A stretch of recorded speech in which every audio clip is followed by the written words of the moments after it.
thank you for being that wonderful family that we know of as Farm Bureau family, and you bring me joy in my family each and every day. 2019 was a tough year for my family, but it was a tough year for your families in agriculture. One of the many difficult years that we have seen over the last 6 years, and agriculture's had a really tough time. But I got to tell you, among the toughness or the trials that we've had in agriculture, on the agricultural policy side, we've had 2 consecutive years of unbelievable success. Unbelievable success. And I am so proud of our state farm bureaus and their staffs. I am so proud of the staff at American Farm Bureau. And I'm so proud of the grassroots of this organization in engaging and in paving the road after we take your policy and lay the foundation. It has been unbelievable. And if you look at some of the things that's happened, we spent a majority of our time on trade. We all know that we got to move our products. We got to have that market around the world. We got to have those markets open up and how important it is. And I'll start with the trade agreement in Japan. You know, we had good deals in Japan, and those deals were going out the back door so quick as we went through from the CPP trade organization, trade agreement. And we went to the president and Mr. Lighthizer. I started with the secretary, went to Mr. Lighthizer, and ended up being able to deliver the message to Vice President Pence that, you know, whatever they thought was important out there, there was nothing more important than stopping the bleeding that we had in Japan. And they took our word to heart, and they went into Japan, and they not only stopped that bleeding, they put us on the level playing field with those other 11 countries that were in that trade treaty, and set us on a path to grow in that market, regaining that market and growing in the future. We haven't talked about that enough. That is a huge, huge success story. And then USMCA. We went into USMCA just on our hands and knees to the president saying, this is a great deal for us. Just don't hurt agriculture in it. And he did not only not hurt it, he actually done it better. And we worked for 2 years. Actually, Dale Moore, who's the Executive Vice President of the American Farm Bureau, has led a weekly phone call with key leaders across Washington saying there's a congressman in Kentucky that needs to be talked to about USMCA. Who do we know that knows him best? Every week we had that conversation. And we went congressman, state to state to make sure that we come up with that huge supportive bipartisan vote that we came out with. And we're very proud of the work that we did there and proud of what the president did there. And then, of course, when we started talking about China and everybody talking about how difficult it was going to be and how long is it going to take, and, you know, I kind of spilled it into the secretary's ear, and Mr. Lighthizer said, you know, we know it's going to be difficult, but just get us something for agriculture and work on everything else later. Lo and behold, look what happened. Not because of me, because of the power of this organization and the power of agriculture in Washington. Say, we got to have something. And the power that your voice brings every time you called your congressman, senator, and said, we got to have some solutions. So we got phase 1 China agreement, and yes, it's fixing to go into effect, I think, the 15th of this month, which is probably Monday or Saturday.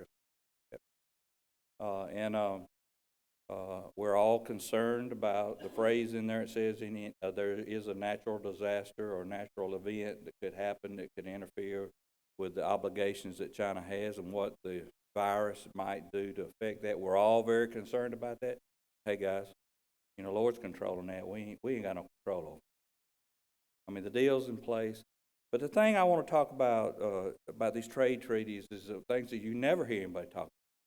The parameters around enforcement and biosecurity and all those little things that's underneath have set up a groundwork or a pattern that will be used in every trade deal moving forward. And they're very much or hugely different and better and improved and modernized from what our old treaties were. That's what we haven't heard a lot of talk about. And in the end, that's going to mean more to us than anything else in those trade treaties, because countries are going to have disagreements and they're going to find a way out. And now we have trade treaties that have parameters in them that are easy, helps us be more successful in enforcing. And now I hear of a U.S.-Kenya trade agreement. And somebody says, where's Kenya at? How much can they really buy from us? Well, let me tell you, if we sell eggs to them and you're an egg producer, that's a big deal. That's one of them singles or doubles. By the way, Secretary Perdue and myself both have a podcast. Mine's called Farmside Chat. We'd like for you to, if you listen to podcasts, sign up and listen to it. Give us some suggestions what you hear us talk about. And Secretary Perdue has one called Sunny Side of the Farm. And he just did his with Mr. Lighthizer. A really good 20-minute listen. Gives you a really deep insight. What I learned from that, he said we have 41 types of trade agreements that they have implemented since he took that position. 41. And he talked about, if you have a trade agreement with a little country that's on Christmas trees, it's a big deal for a Christmas tree farmer. So it doesn't make any difference how wide it reaches, but having the discussions go on are just unbelievably important. But 41, I had no idea that there were 41. I knew there were a lot. So go out and listen to our podcast. I think you'll learn a lot and enjoy them. And by the way, I'm going to try to take mine as I go in the future, traveling around the country, so that you can learn more about California, Alaska, Hawaii, and Maine, and so tune in regularly and listen to our podcast. Regulatory reform has been big on our issue, and thank you. We ditched the rule. Give yourself a round of applause. Ditching the rule. The Waters of the U.S. Rule of 2015 was a huge success for American agriculture, for municipalities, for rural electrics, for power companies.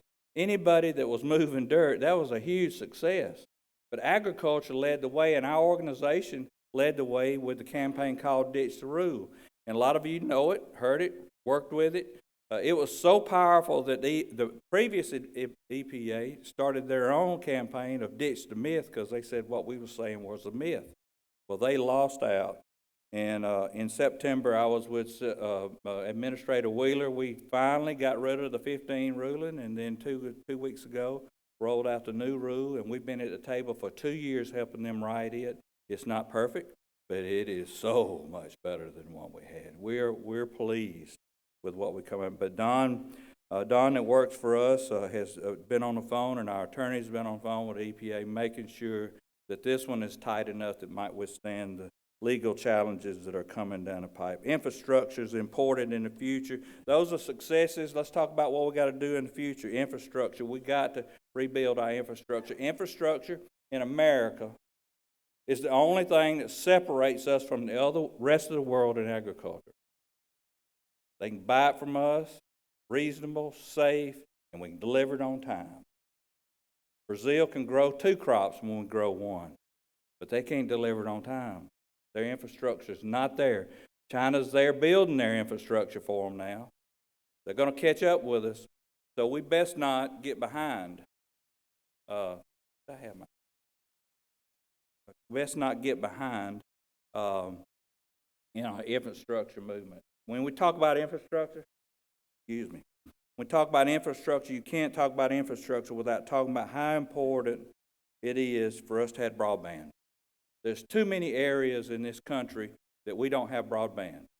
The technologies that I saw in the World Ag Expo in Tulare, California yesterday, the technologies that I saw there will not work on your farm if you don't have fast-speed broadband. We got to have broadband across America. So we support the Broadband Data Improvement Act, which will make more accurate maps of where the coverages are, and it will bring the monies to the right place to help spread that across. Research and development is something that we got to continue to work on. Our land-grant colleges have got to keep us on the cutting edge. The only way we're going to do that is have funding for that. Conservation compliance. There's too many farmers in this country that in the past, now catch what I said, in the past, not with this administration, but in the past have been mistreated in conservation compliance. Now, we've worked with Secretary Perdue, and under his leadership, we've streamlined some things through the processing. We've done a lot of good things, but there's new ruling coming out, and we're still hammering him and his staff real hard that even though you're doing things right, we want the rule to be tight enough that protects us in the future to more the next administration coming down the road. That's what we're working on now. No criticism of this administration and Secretary Perdue. They've done a tremendous job, but the ruling coming out now, if we don't change a few more things in it, as soon as this administration is gone, they're going to go back to their old ways, and you and I won't know how, at the end of the rope, how they're going to enforce or determine wetlands across our country. And that is really important to us, and it's been a difficult discussion between us and USDA, but we're trying to have that discussion each and every day. Of course, we're working on hemp. We know that the THC testing, the transportation across state lines are important, the risk management tools are important, all those things. And then the discussion that none of us really want to have, because we own this word, sustainability. We really don't want to have that conversation about global warming because we're all worried about how we're going to survive the next year. But the discussion is fixing to be had. So when you hear me in the middle of those discussions, don't think I forgot about the struggles you're under. I'm at that table because we got to be at the table. If we're not at the table talking about global warming, we will be left behind, and everything they push down, try to cure what they think is a terrible problem, whether you believe it or not, they will push on us and we'll end up paying for it. So we've taken the lead and created a new organization, not a new organization, a new alliance with other ag organizations and food organizations, and it's called Farmers for a Sustainable Future. And we're talking about how we're producing 270% more food on the same amount of land with less resources. We're talking about all the things that we've done over the last 40 years, 50 years to improve our carbon footprint. We're going to make sure that the baseline doesn't start where it's at now. It starts back to where we started working on it before it was even cool to talk about.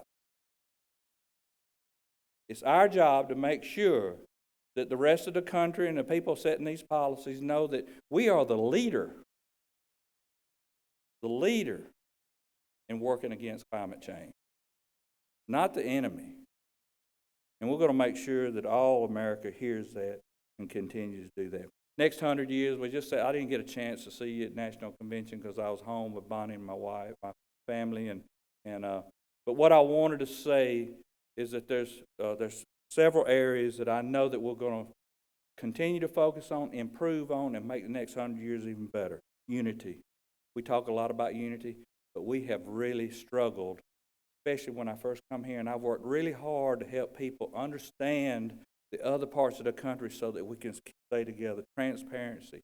When we know that American Farm Bureau, the only way you're going to appreciate and have value in your American Farm Bureau part of your membership is to know what we're doing. So let's be transparent. Let's be transparent with your great staff here in Kentucky to make sure that we're working for you. Engagement. Engagement is what paves the road to success.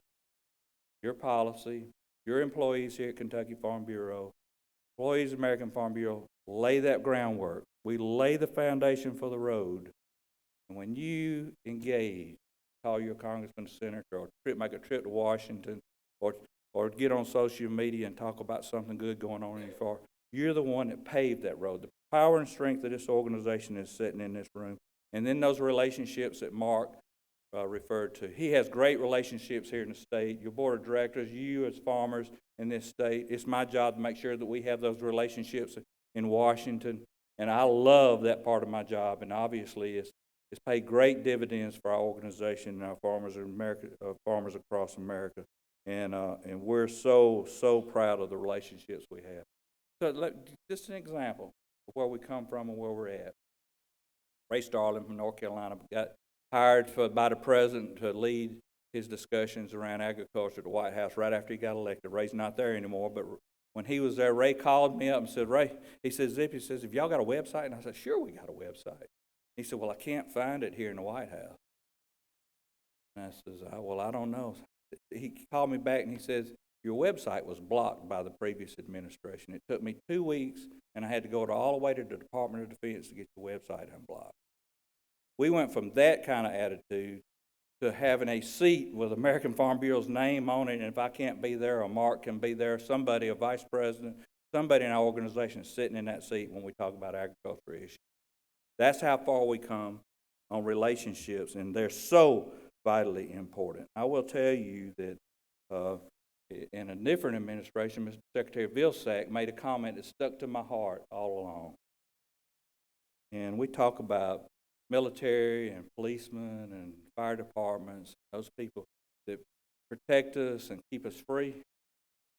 Well, Mr. Vilsack said in a speech to the American Farm Bureau Convention many years ago, said that when he thinks of farmers, when he thinks of freedom, he thinks of one group, and that's the farmer.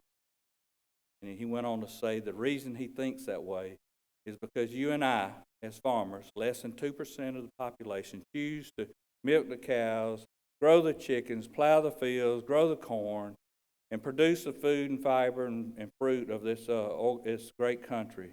Because we choose to do that, we set 98% of the people, 98% of the Americans free to do what they want to do in their life, be who they want to be, because they ain't got to spend half the day or half their life growing food and fiber for their family.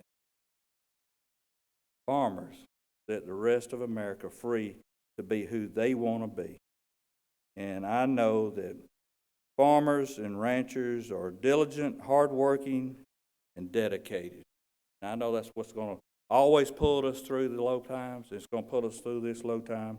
And in Proverbs 12:24, it says, the hand of the diligent shall rule. Hand of the diligent shall rule. Who's more diligent than we are? No.